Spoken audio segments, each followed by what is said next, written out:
Halos nanginginig si Melody dahil sa kakaibang kaba na kanyang nararamdaman. Ito ang unang beses na natakot siya sa kung ano man ang sasabihin ni Apollo. Natatakot siyang baka alam na nito ang totoo patungkol sa kung sino ang tunay na ama ng kambal. Alam niyang darating talaga sa puntong kailangan niyang aminin ng lahat, pero hindi niya inaasahan ngayong araw na ito magaganap. Ang sabi ng doktor, bawal muna siyang ma-stress but she can't listen to herself. May kung ano-anong nagsasabi sa kanyang isip at puso na pakinggan ang sasabihin ni Apollo. It wasn't harmful, yon ang sa tingin niya. Makikinig lang siya at sisiguraduhin niyang hindi maapektuhan ang kanyang emosyon. Apollo will also know na bawal din naman sa kanyang ma-stress and she trusted him. I promise, makikinig ako. Buong tapang niyang tugon mula kay Apollo. Dahil malaki naman ang hospital bed ni Apollo, humiga rin si Apollo sa kanyang tabi at niyakap siya nito habang nasa dibdib siya ni Apollo, nakahiga. Maganda na rin ang ganitong posisyon, at least hindi makikita ni Apollo ang tunay ng reaksyon sa kung anumang sasabihin nito. It was 5 years ago when my uncle and Atlas were having a great deal. It was also that time na sobrang napakalaga ng pag-uusapan ng mga oras na yon. Uncle ko siya sa side ni Dad, bali pinsan siya ni Daddy. Sa lahat ng kamag-anak ni Daddy, sa Uncle Chris ang pinaka nakakasura ang ugalit na kakainis. Halos lahat nga ng kamag-anak namin galit sa kanya. Dahil bukod sa manggagamit siya, wala rin siyang isang salita. That night, halos 3 taon namin siyang hinintay. Atlas and I already drunk. Naglabasan kami ng sama ng loob sa pagitan ng tama ng alak at estado ng katawan at isipan namin ng mga panahong na yon. Halos mapakunot si Melody dahil sa naririnig niyang kwento ni Apollo. Tila ba kasi wala naman tong kinalaman sa kanya at nagbabalik tanaw lamang ito? Nakaramdam tuloy siya ng pagkaantok. Until someone gave me a glass. So since lasing na kami, wala akong choice kundi inumin iyon kay Atlas, but then we realized na hindi sa kanya yun ang galing. Mabilis tumama sa katawan ko ang espiritu ng alak at ng droga kung anumang nakalagay doon. Agad akong dinala ni Atlas sa kanyang condo unit. Imbes daw magkalat ako outside, hinayaan niya ako magstay doon and he left me there. Unti-unting napaawang ang labi ni Melody. Sa condo unit ni Atlas, sa Salodario Hotel, 5 years ago. Napatakip si Melody sa kanyang labi. Then someone came in. Noong una nagtataka ako bakit may babaeng pumasok sa condo ni Atlas. Alam ko naman na wala siyang nobya. So naisip ko, baka ginagago ko ni Atlas. Gusto niyang mairaos ko yung init na nararamdaman ko mula sa droga na nilagay niya sa inumin ko. Bahagyang lumayo si Melody kay Apollo at tumitig siya sa mga mata nito. Apollo, ikaw. Ikaw ba? Nauutal niyang tanong. Imbes sumagot si Apollo sa kanyang tanong ay ngumiti lamang ito.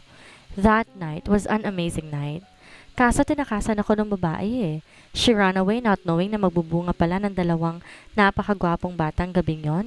And I didn't know also na makabubuntis ko siya. Kung alam ko, tiyak kong pananagutan ko siya kaagad. Sobrang ganda niya kaya.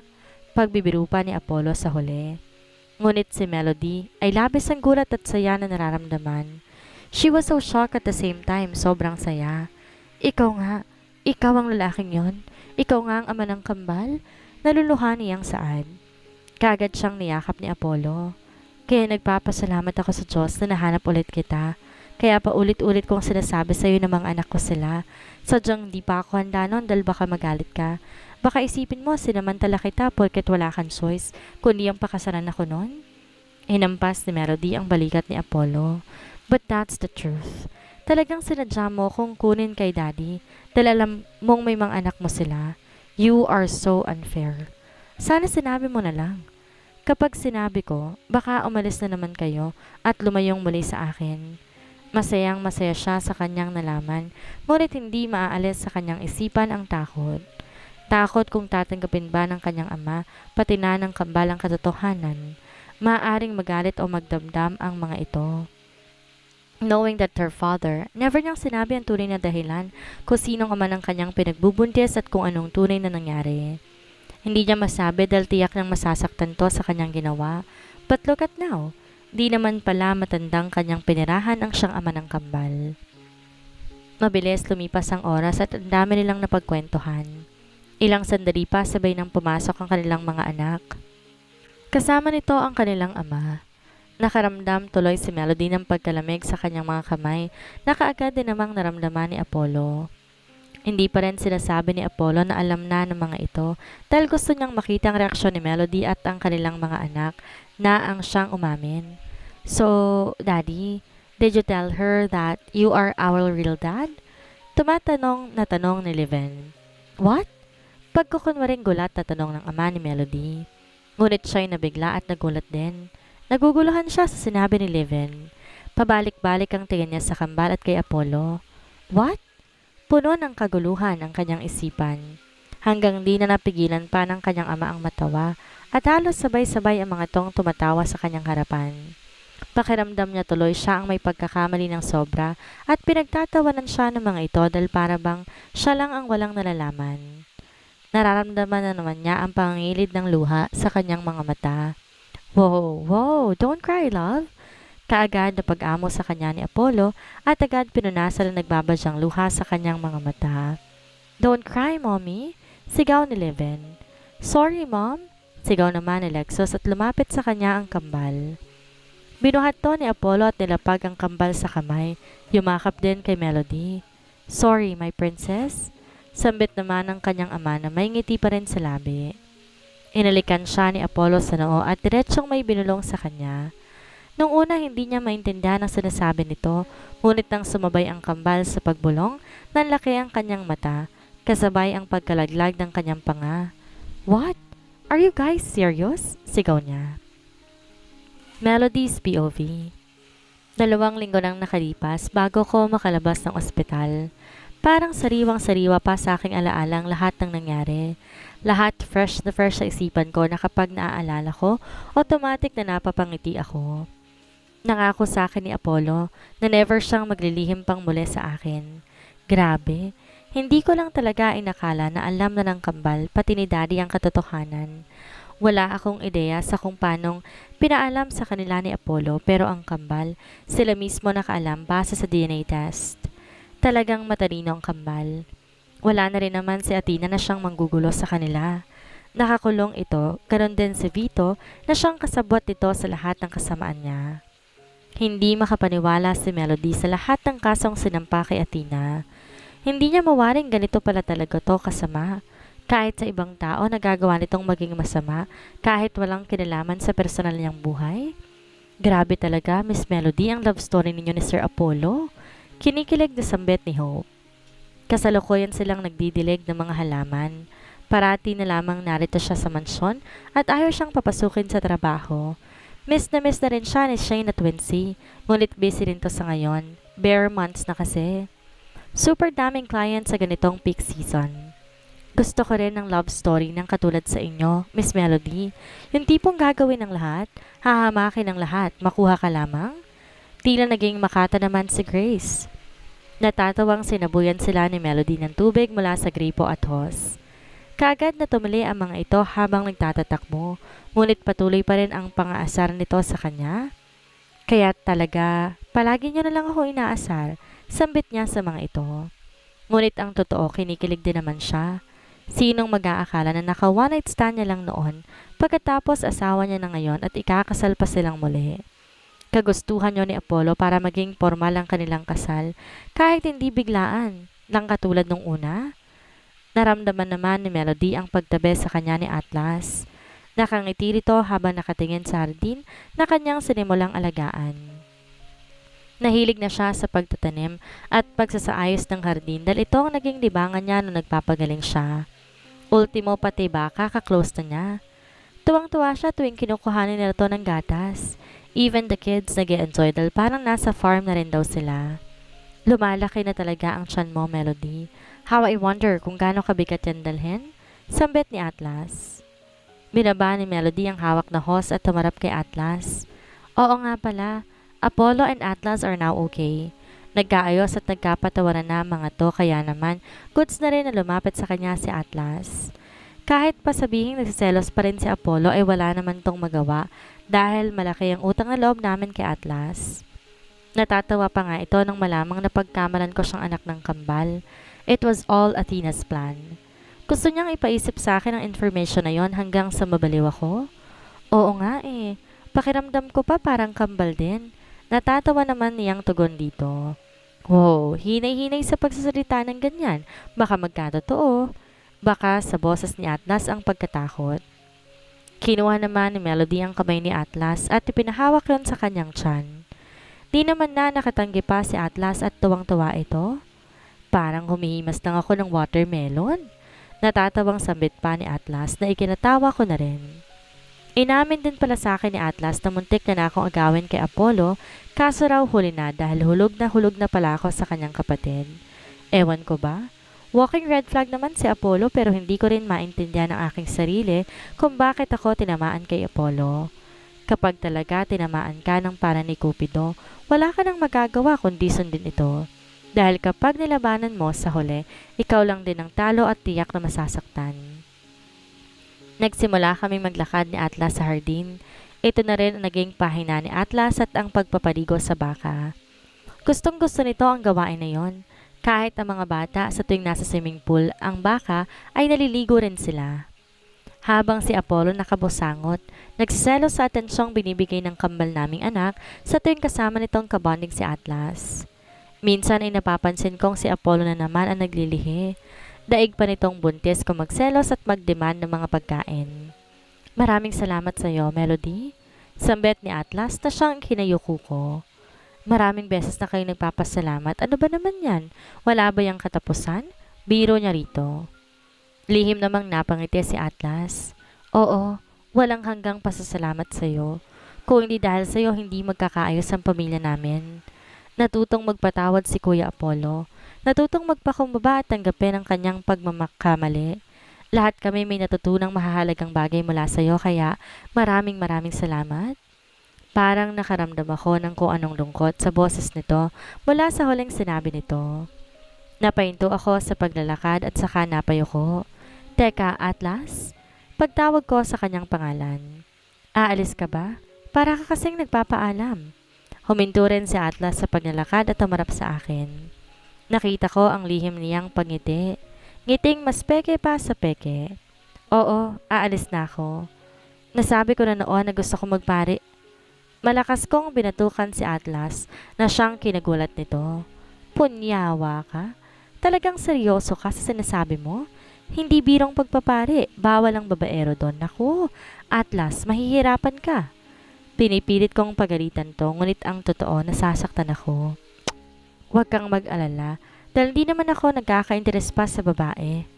OMG, are you paminta? Napakunot noon si Atlas. Paminta? Ano yun? Sumenyas ako na parang nababali ang aking kamay. Senyales na pinapakitang tagilid siya. Half lalaki, half babae. Nanlaki ang mga mata ni Atlas nang ma-realize ang ibig kong sabihin. I'm not gay, you silly. I'm just thinking to change my path. Masyado nang magaling si kuya para sa business industry, kaya gusto ko namang subukan ng pagpapare. Gusto kong makatulong sa paraang sasamahan ko ang mga tao na maniwala sa Diyos. Mabigat na daan ang aking tatahakin pero sisikapin ko. Kakayanin ko to. Lihim na lamang akong napangiti. Siguro nga kung saan ka sasaya, doon ka dadali ng iyong puso.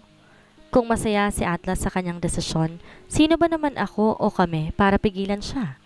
Kung saan ka masasaya, susuportahan kita. Asahan mong kami ng mga pamangkin mo ang ipagmamalaki ka.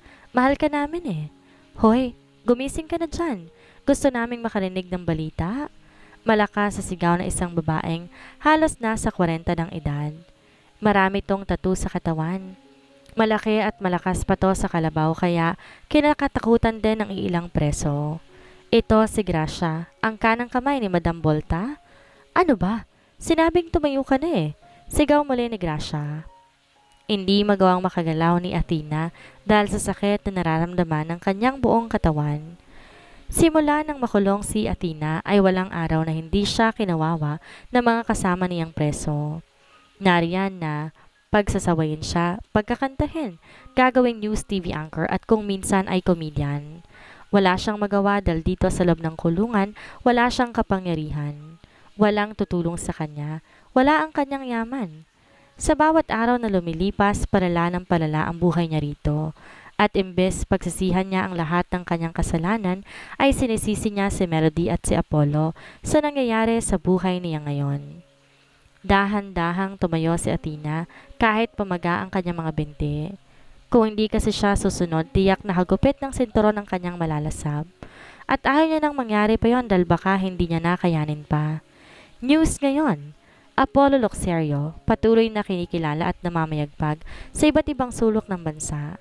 Ang kanyang darating na kasal ang siyang inaabangan ng lahat. Ako po, si Athena Locserio, nag-uulat, live. Lihim na napangiti na mapait si Athena. Ang balitang yon ay kagabi niya napanood upang meron siyang ibabalita kung gugustuhin man ng kanyang mga kasama sa loob ang magbalita siya. Kitang-kita ng dalawa niyang mata kung panong masayang-masaya sina Apollo samantalang siya ito at nasa impyerno. Ay, kaparehas ng apelido mo ah. Kamag-anak mo ba yan? Sigaw naman ni Bebang na mukhang high pa gawa ng drogang galing sa mga pulis mismo. Hoy Ateng, kaano-ano mong Locserio? Tanong ni Gracia. Di naman sumagot si Athena at basta na lang siyang nakatitig sa kawalan. Kahit naman sabihin niyang totoo, tiyak hindi maniniwala ang mga to. Baka pagtawanan pa siya at mas talo pang pahirapan.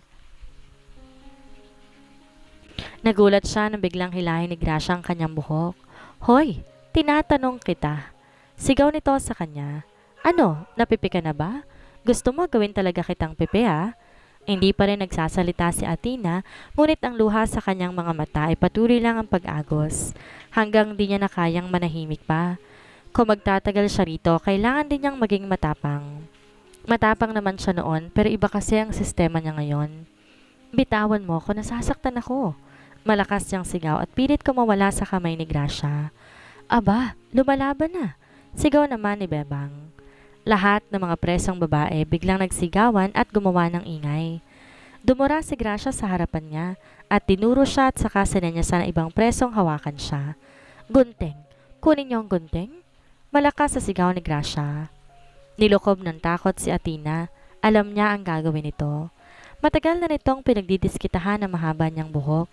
Palagi siyang nagmamakaawang huwag gagalawin ang kanyang buhok at kahit ano'y gagawin niya huwag lamang itong putulin. Lumuhod agad si Athena na makitang hawak na ni Gracia ang gunting. Patawarin mo na ako, Gracia, hindi na mauulit. Nahinginig niyang sambit dahil sa takot. Tumawa naman na malakas si Gracia. Ang akala ni Athena ayos na at ligtas na siya, ngunit nagulat siya nang dumoble ang taong humahawak sa kanya. Ang dalawa sa kanyang paahan, ang dalawa sa kanyang braso at ang isa sa kanyang buhok.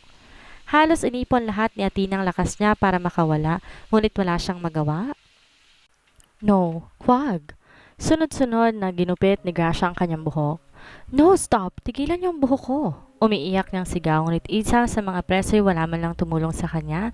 Sa halip, pinagtitinginan at pinagtatawanan pa siya. Hanggang maubos ang kanyang buhok at baku-baku pa ito. Doon lang siya binitawan at halos mamaos na siya kakaiyak. Yakap-yakap niya ang kanyang buhok na ginupit mula sa kanya. Ito na lang natitirang yaman na meron siya pagkatapos pinutol lamang ng ganun kadali. Mga hayop kayo, malakas niyang sigaw. Oo, hayop kami. Malakas ding sigaw ni Gracia at sabay-sabay tumawa ang mga to. Na para bang mga nababaliw. Bakit ang iingay niyo? Isang malakas sigaw ang siyang namayani sa loob ng preso. Ang lahat ng kaninang nasa labas ng kani-kanilang selda, unti-unting nagsipasukan dahil sa isang malakas na boses na yon. Walang ibang nagmamayari ng boses na to kundi si Madam Volta lamang, at ito lang din naman ang kinatatakutan ng lahat. May edad na rin si Madam Volta, ngunit malakas pa rin dahil dati tong women boxer. Nakulong dahil napatay ang kanyang mister na manloloko, ngunit hindi ito nagsisisi bagkos napakasaya pa nito dahil nabawasan na ng manlolokong mga lalaki sa mundo. Ang kaninang si Gracia at Bebang na maingay at umaabuso na naman sa kanya ay kaagad na nananahimik at para bang naging asong maamo. Takot din ang mga to kay Madam Volta pero hindi si Athena. Patuloy lamang kanyang pag-iyak habang yakap-yakap ang kanyang buhok na ginupit. Ngayon para na siyang may cancer sa kanyang itsura. Paano na lamang kung makalabas siya? Tiyak pagtatawanan din siya kahit sa labas pa ng bilibid. Anong ingay to? Gracia? Kaagad na tanong ni Madam Volta sa kanila. Di naman makasagot ang dalawa kaya agad tong lumapit kay Athena. Nakita ni Madam Volta ang ulo niyang tila binaboy at ginupit ang kanyang mga buhok. Patuloy pa rin siya sa kanyang pag-iyak hanggang sa hinablot ni Madam Volta ang kanyang natitirang buhok. Ayos bagong gupit yan Gusto kong ganyang gupit mo. Parang isang halimaw na tumawa ito at hinilang natitirang buhok sa kanyang ulo, sabay dinuroan siya sa kanyang bunbunan. Gusto ko, subalit napakaingay mo, punyeta ka. Binuhat ni Madam Volta si Athena mula sa kwelyo ng damit nito upang ihampas sana siya sa pader nang biglang tumunog ang alarm. Nagsidatingan ang mga pulis at may mga dala ito at isang lalaking nakatuksido. Athena Luxerio, laya ka na, sigaw na isang pulis. Nalalaki ang mga mata ni Athena sa narinig at mabilis siyang tumakbo patungo sa gate. Huli na makita niyang lalaking naka-black suit katabi ng mga pulis. Anong ginagawa mo rito? Kaagad na tanong ni Athena. Ano pa ba? Di nililigtas ka? Sabay ngisin nito sa kanya. Napangiti si Athena. Hindi nga siya naging maswerte nitong mga nakarang linggo, pero mas gugustuhin niyang puta at malandi kaysa bumalik ng kulungan. Bago siya makalabas, sinuntok niya na malakas si Gracia dahilan ng pagkakatanggal ng ngipin nito. Ipapapatay kita dito. Hintayin mo ang ganti ko. Pagbabanta ni Athena bago tuluyang lumabas ng selda at malakas na ingay ang nangyari sa kanyang paglabas ng kulungan.